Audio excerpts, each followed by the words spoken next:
Ya, Assalamualaikum warahmatullahi wabarakatuh. Perkenalkan, nama saya Nur Munianti Hubaib. Di sini saya akan menjelaskan satu materi dari salah satu materi di mata kuliah telaah kurikulum dan buku teks geografi. Nah, langsung saja.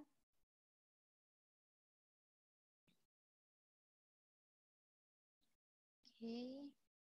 Nah, pada kesempatan ini saya akan menjelaskan materi tentang prinsip dasar pengembangan kurikulum.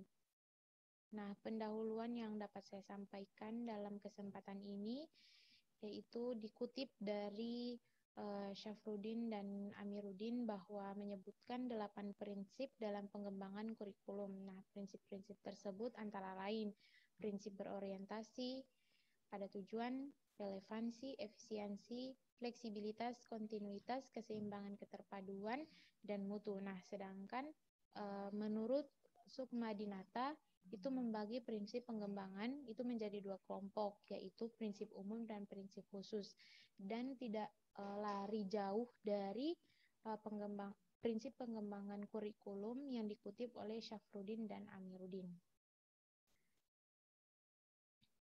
Oke, ini prinsip umum menurut Sukmadinata. Nah, itu ada 5 prinsip, yaitu prinsip relevansi, fleksibilitas, kontinuitas, efisiensi, dan efektivitas. Nah, pasti di setiap prinsip-prinsip ini mempunyai poin-poin tertentu yang melibatkan uh, peserta didik maupun tenaga pendidik. Nah, dari kata relevansi. Nah, relevansi dari prinsip umum itu lebih mengedepankan makna sesuai atau serasi. Nah, relevansi ini berarti ada kata relevan. Nah, kata relevan ini berarti sesuai dengan kondisi saat ini atau kondisi pada zaman ini, yaitu lebih ke generasi milenial dengan mengedepankan teknologi-teknologi. Nah, apalagi pada saat ini kita masih dalam masa pandemi atau masa penyesuaian diri terhadap virus yang sedang mendunia saat ini, yaitu virus corona. Nah, adanya prinsip umum dari pengembangan kurikulum yang dijelaskan oleh Sukma Dinata. Nah, relevan ini sangat penting dalam pengembangan kurikulum. Nah, menyesuaikan dengan keadaan sosial maupun teknologi. Nah, kemudian dalam hal kurikulum ini sangat diperhatikan karena ini lebih ke kebutuhan lingkungan masyarakat dan siswa sekitarnya. Nah, kemudian uh, kita masuk ke poin kedua dari prinsip umum yang dijabarkan oleh Sukmadinata, yaitu fleksibilitas.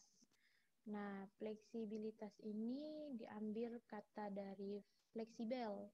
Nah, fleksibel. Nah, fleksibel ini berarti kita menyesuaikan atau memungkinkan dengan situasi dan kondisi tempat, baik uh, dalam lingkup waktu yang selalu berkembang. Nah, kemudian kita juga tidak jauh dari latar belakang siswa tersebut. Nah, jadi prinsip fleksibilitas ini merupakan prinsip yang sangat baik di kurikulum kita yang diterapkan saat ini, karena di mana kurikulum ini berisi hal-hal yang solid, tetapi dalam implementasinya dimungkinkan untuk menyesuaikan penyesuaian berdasarkan kondisi regional. Nah, sudah saya jelaskan tadi di prinsip relevansi, relevan dengan keadaan saat ini. Nah, kemudian prinsip kontinuitas. Nah, prinsip kontinuitas ini itu memiliki makna berhubungan atau ada nilai keterkaitan antar kurikulum dari berbagai tingkat pendidikan. Nah, maka dari itu prinsip kontinuitas ini dia saling keterkaitan. Nah, dia tidak monoton, tetapi dia memiliki peran penting atau lebih tidak berdiri sendiri. Nah, pastinya kurikulum itu kan memberikan terbaik untuk sekolahnya. Pemerintah pun memberikan yang terbaik untuk sekolahnya, tetapi ketika kita melihat adanya prinsip umum kontinuitas ini atau berhubungan atau satu hal yang keterkaitan dengan hal yang lain. Nah, maka dari itu kontinuitas ini penting dalam mengembangkan kurikulum, yaitu dengan prinsip-prinsipnya. Nah, kemudian efisiensi. Nah, peran kurikulum dalam ranah pendidikan itu kan sangat penting kan, dan bahkan vital dalam proses pembelajaran. Nah, dalam segala hal perencanaan pembelajaran itu harus lebih optimal dan efektif. Nah, efisiensi itu lebih ke arah prinsip yang perlu memperhatikan mengembangkan kurikulum sehingga apa yang direncanakan itu sesuai dengan tujuan yang ingin dicapai. Nah, efisiensi pengaturan segala aktivitas yang ada dalam proses pembelajaran. Kemudian kita masuk ke prinsip efektivitas. Nah, prinsip efektivitas ini dia lebih ke rencana program pembelajaran yang akan dicapai atau akan diimplementasikan. Nah, dalam prinsip efektivitas ini dia memperhatikan dua aspek. Nah, dua aspek itu efektivitas guru mengajar dan efektivitas belajarnya siswa. Nah, dalam aspek mengajar guru ini, jika masih kurang efektif dalam mengajar bahan ajar atau programnya, maka itu menjadi bahan dalam mengembangkan kurikulum di masa depan nanti, yaitu dengan mengadakan pelatihan, workshop, dan lain-lain. Nah, sedangkan pada aspek belajarnya siswa ini, itu perlu dikembangkan kurikulum yang terkait dengan metodologi pembelajaran sehingga apa yang sudah direncanakan dapat tercapai dengan metode yang relevan dengan materi atau materi pembelajaran lainnya. Nah, contohnya itu saat ini kan kita sudah mengembangkan rencana pembelajaran itu dalam satu lembar. Nah, kualitas siswa itu akan lebih meningkat, kemudian pekerjaan seorang tenaga pendidik atau seorang guru itu lebih ringan dan lebih mengedepankan kualitas siswa. Nah, menurut saya efektivitas dari kedua hal ini dari guru maupun siswa itu sudah tercapai di prinsip umum dalam pengembangan kurikulum.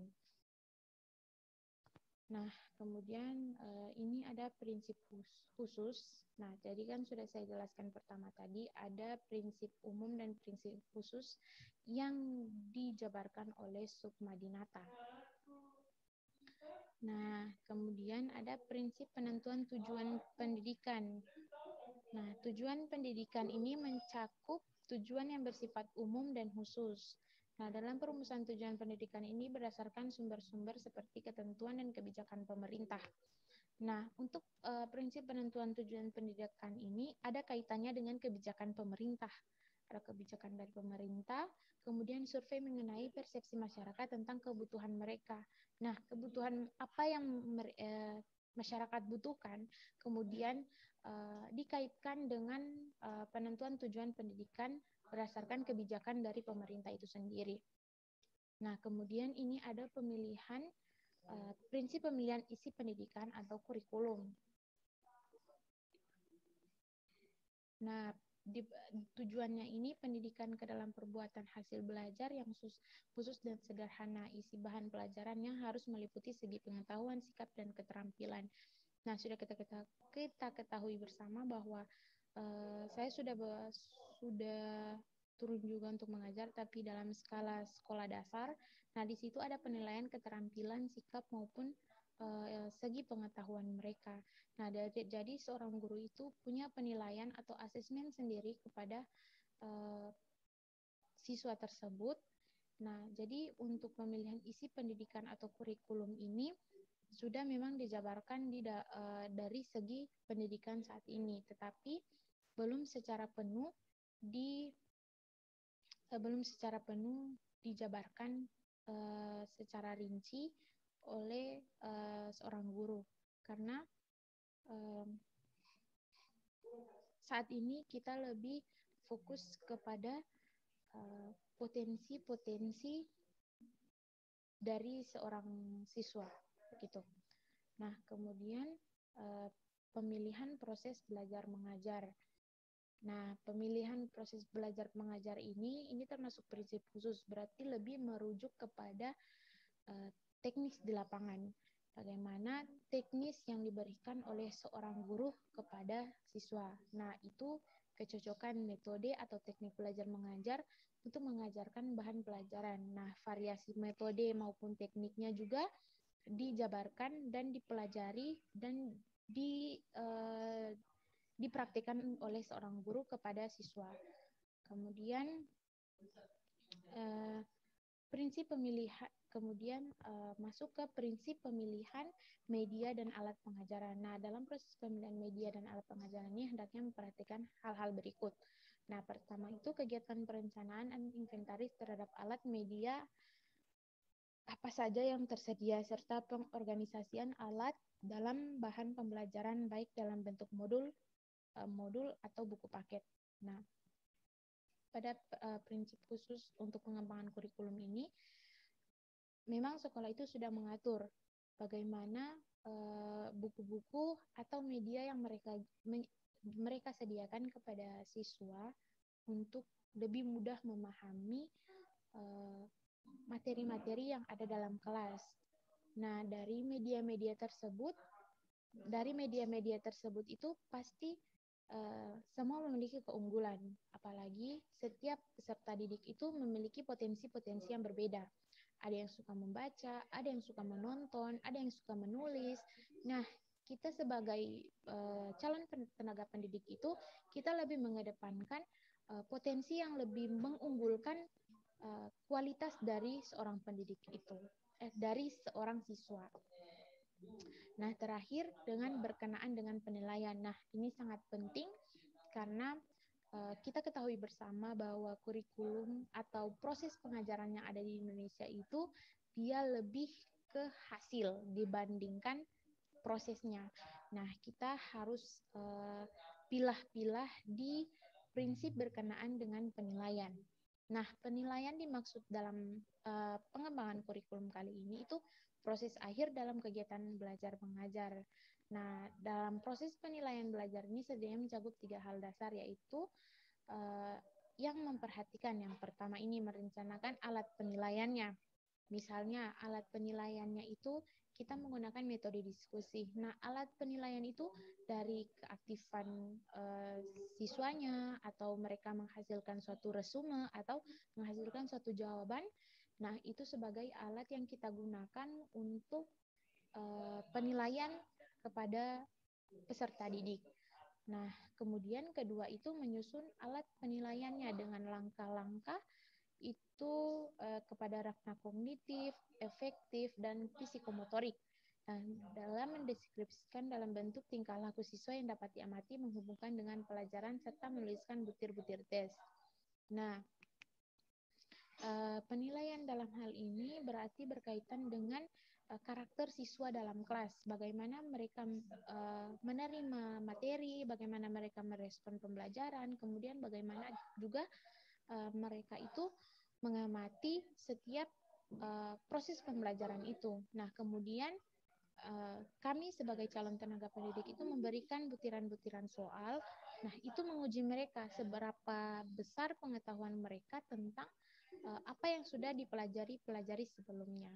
Kemudian yang ketiga, yang terakhir. Nah, ketiga ini mengelola hasil penilaian. Prinsip yang diperlukan ialah norma penilaian digunakan dalam pengelolaan hasil tes serta penggunaan skor standar. Nah, di dalam pendidikan di Indonesia ini dia lebih mengedepankan KKN. Nah, KKN misalnya KKN dari mata pelajaran bahasa Indonesia misalnya yang KKN-nya 75. Nah, jadi seorang guru itu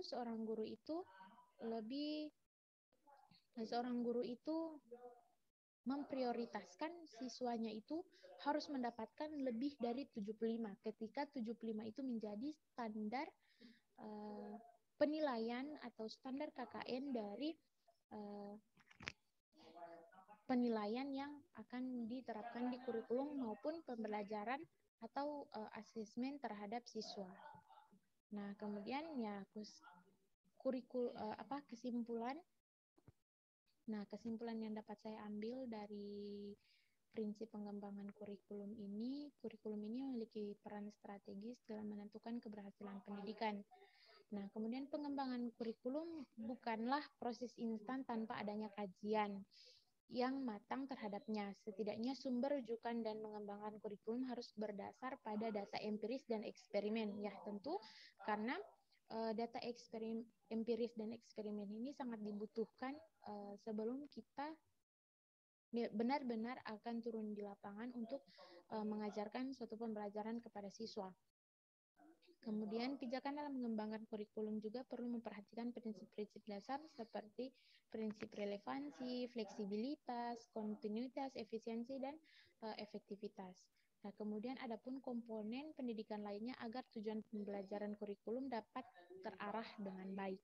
Nah, itulah presentasi mengenai prinsip pengembangan kurikulum dari saya. Lebih dan kurangnya saya mohon maaf.